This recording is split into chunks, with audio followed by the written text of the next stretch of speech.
Gloire à Dieu. Amen. Donc, on va ouvrir la Bible dans le livre de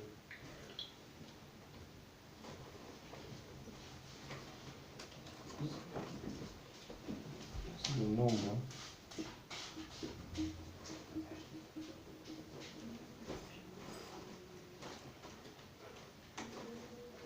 Donc, on va ouvrir Nombre 33, versets 55 à 56.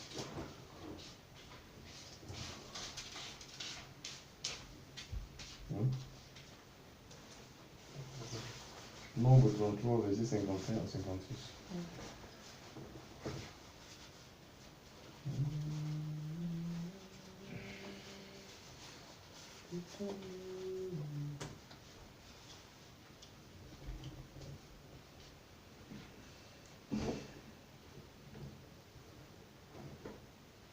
C'est bon?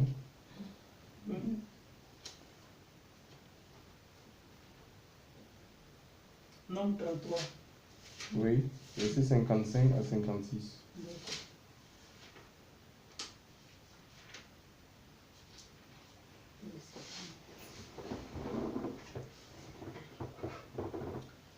Et si vous ne dépossédez pas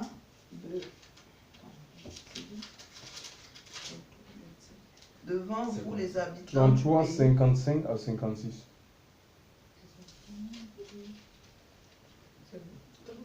Oui.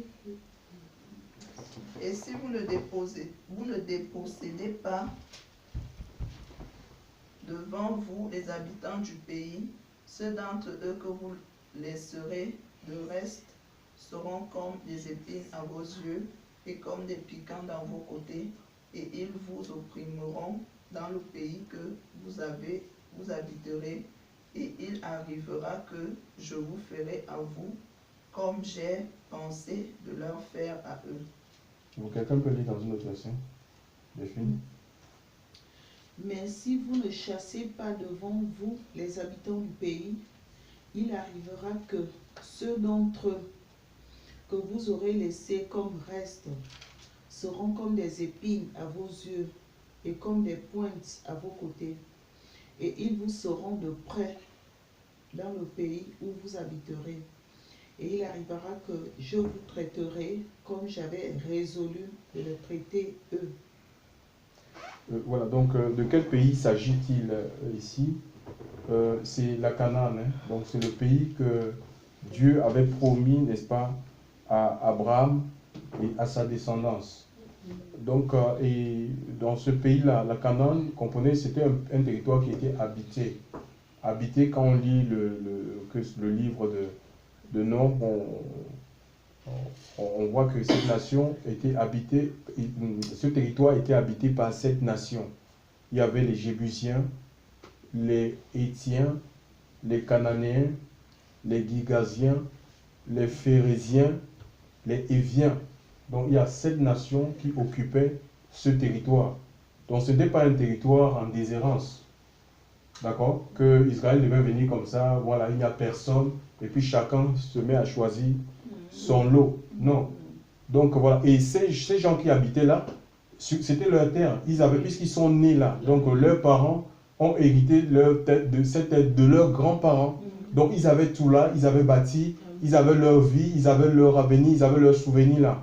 Donc imaginez que vous sortiez des gens, un peuple sort de nulle part et disent voilà, Dieu nous a envoyés ici où c'est la terre que Dieu a promis à notre grand-père, à notre à notre ailleurs, parce qu'il y a Isaac, Jacob et puis la descendance.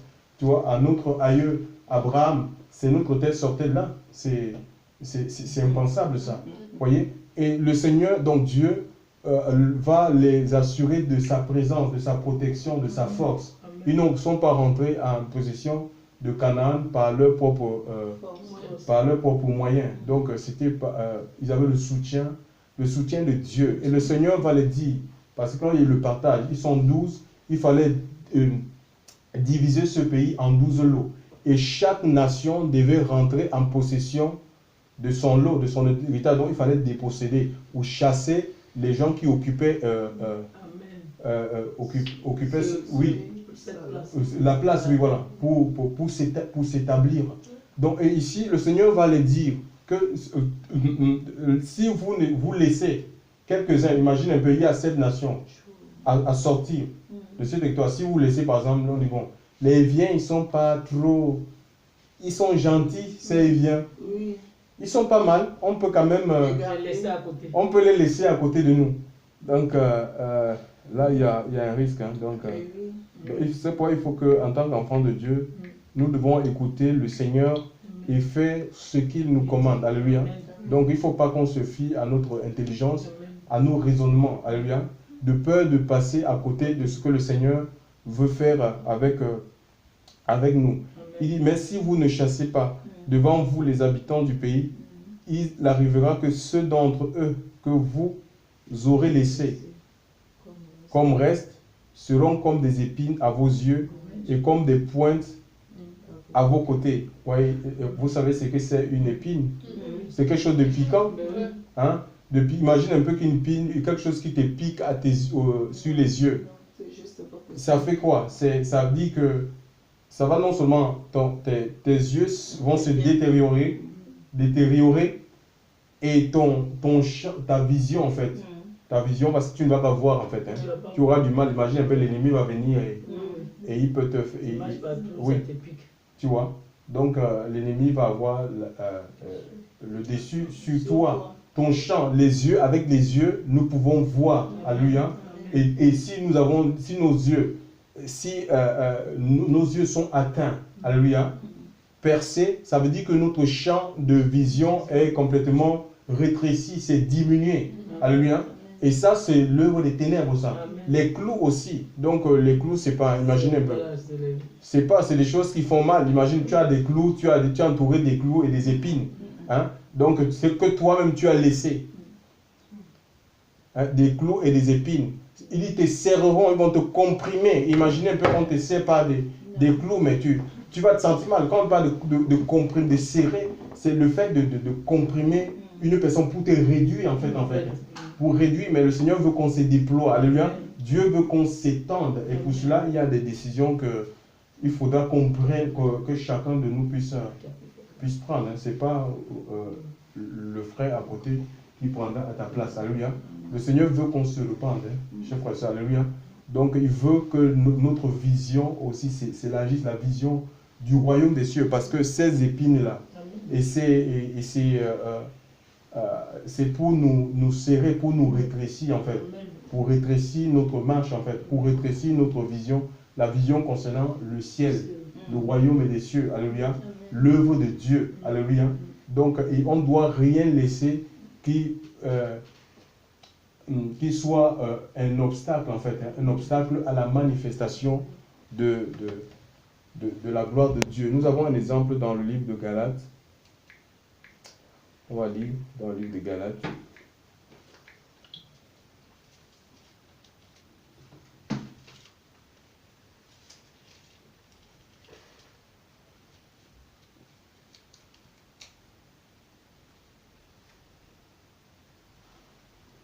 Donc, Galates, chapitre 2, verset 4 à 5.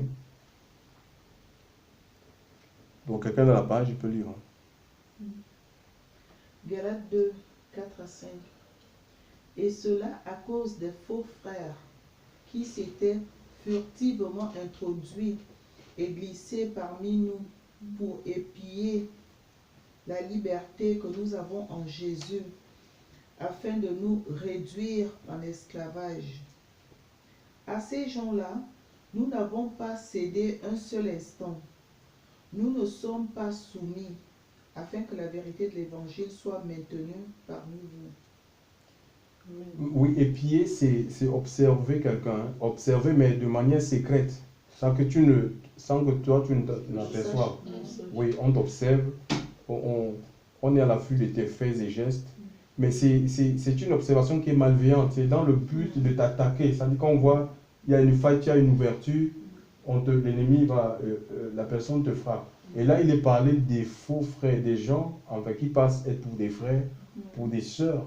Donc on voit bien que dans les assemblées, il n'y a pas que des vrais frères, des vrais chrétiens, des vrais enfants de Dieu.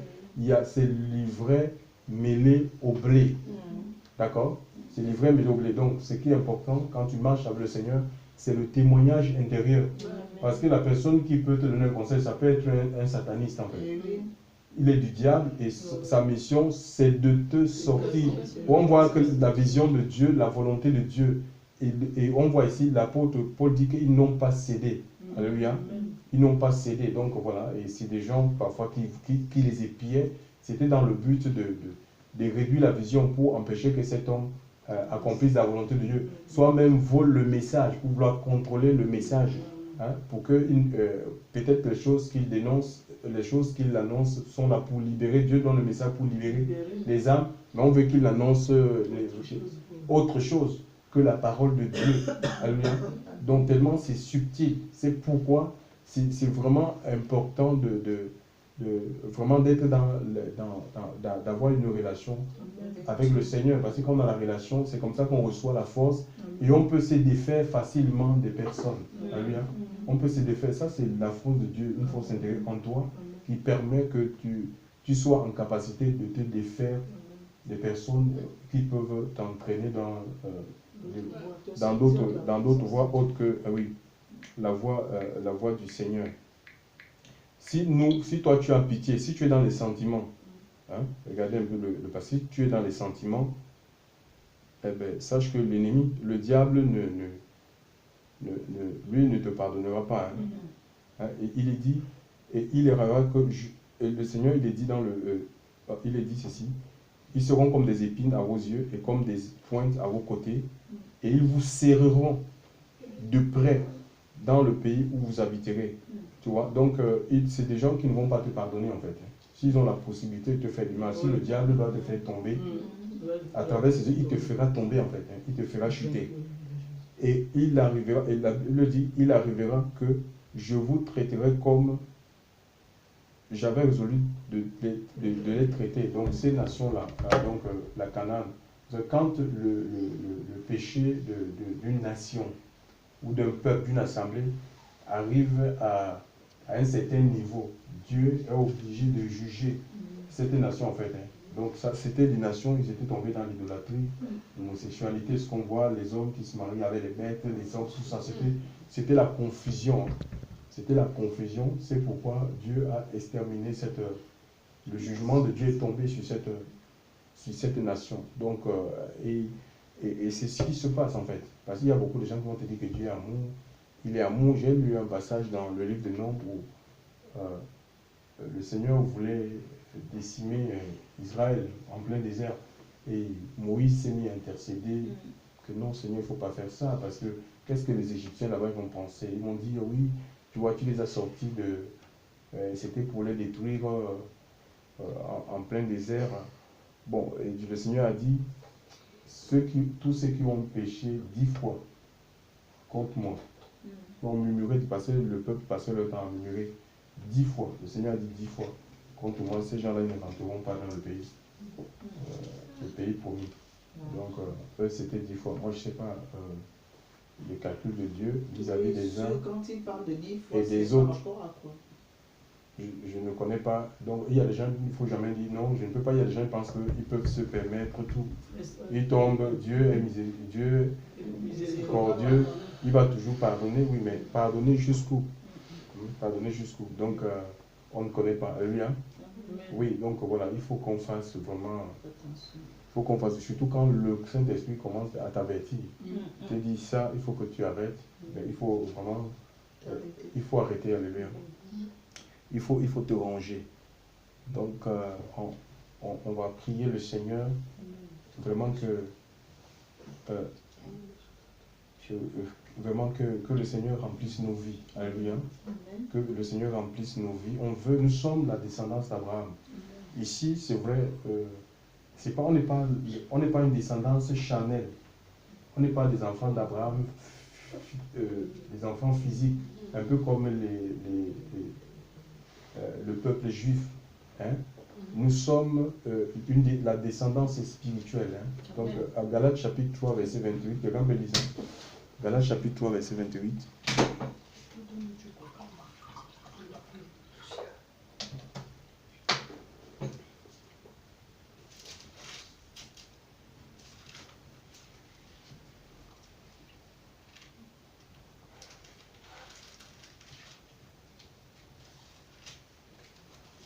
Galates 3, 28. Oui, Galates 3, 28, qu'est-ce que ça dit? Galates 3, 28. Il n'y a plus ni juif, ni grec. Il n'y a plus ni esclave, ni libre. Il n'y a plus ni homme, ni femme, car vous êtes tous un en Jésus-Christ. Et le verset 29. Et si vous êtes de Christ, vous êtes donc de la postérité d'Abraham et héritier selon la promesse. Voilà, donc, ça dit, nous partageons le même héritage que les enfants physiques d'Abraham, les Juifs. D'accord? Amen. Nous, on n'est pas des enfants physiques. Hein. La postérité physique d'Abraham, c'était des Juifs, donc on n'a pas besoin de judaïser, de dire on va maintenant porter les kippas, observer le Shabbat, les fêtes de l'Éternel, comme les Juifs, alléluia. Nous sommes des enfants spirituels, alléluia. Nous sommes la postérité spirituelle de par la nouvelle naissance, parce que nous sommes nés de Dieu et nous sommes juifs dans le cœur. Attends, on va regarder Romains.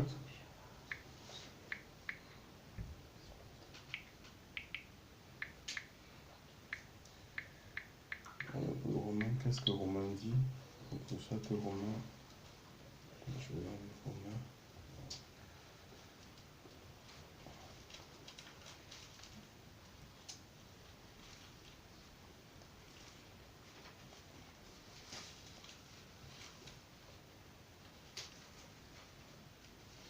On va chapitre 2. Romains 2, 29. Oui, Romains 2, 29, oui. Romains 2, 29, oui, vas-y. Mais le juif, c'est celui qui l'est intérieurement.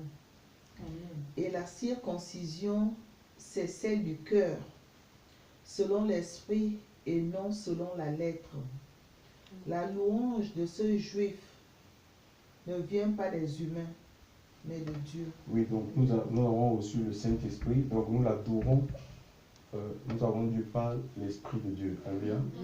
Donc voilà, on n'a rien à envier aux Juifs physiques. Maintenant, ils ont eu ce qu'on appelle une terre physique. Nous avons l'héritage. Notre héritage, c'est le royaume des cieux. Alléluia. C'est le royaume des cieux, le salut, notamment le salut de l'âme. Mais en même temps, il faut comprendre que l'œuvre de la croix ne nous donne pas seulement le salut de l'âme. Il y a les bénédictions qui tournent autour de notre corps. Comme la guérison physique, ce n'est pas quelque chose que nous aurons au millénium. Ce n'est pas quelque chose qu'on doit attendre au millénium, c'est quelque chose qu'on doit réclamer maintenant. Parce que Ésaïe 53 nous dit que par les maîtres reçus du Seigneur, nous sommes guéris. Le mariage, on ne l'aura pas au ciel. C'est ici. C'est ici-bas. C'est dans cette vie-ci. Alléluia. Donc il y a les bénédictions qui touchent cette vie, les promotions et autres. Alléluia. Donc voilà. Et il y a des choses qu'on a en droit de réclamer ici-bas. C'est les promesses de Dieu. Alléluia. Ici sur la terre. Donc voilà. Parce que Jésus a tout. Jésus a payé. Alléluia. Il a payé de sa vie. Et le Seigneur veut que nous expérimentions ces bénédictions, ces promesses. Alléluia. Comme son peuple sous la conduite de Moïse. Alléluia. Donc vraiment, il faut qu'on gagne du terrain. Alléluia. On a besoin de cette force-là. C'est-à-dire on est épanoui dans sa foi, dans sa marche. Il n'y a rien qui t'empêche d'adorer le Seigneur, même les épreuves de la vie. Tu peux adorer Dieu, tu peux le célébrer, parce qu'il y a la présence de Dieu, la présence de Dieu en toi. Alléluia. Oui, tu peux témoigner, tu n'as pas honte de dire que je suis un enfant de Dieu, je suis une fille du Seigneur. Tu n'es pas complexé parce que tu es chrétien, non. Alléluia. Tu es fier de révéler ton identité d'enfant de Dieu, mais ce sont des niveaux. Alléluia. Donc voilà, c'est possible, on peut vivre ces choses. Hein. Oui. Quand tu es conduit par le Seigneur, même dans une entreprise, on peut te proposer une promotion. Tu dis non, je ne veux pas de ça. Parce que tu as la conviction que tu ne dois pas accepter ça, c'est un piège. Tu vois? Donc voilà.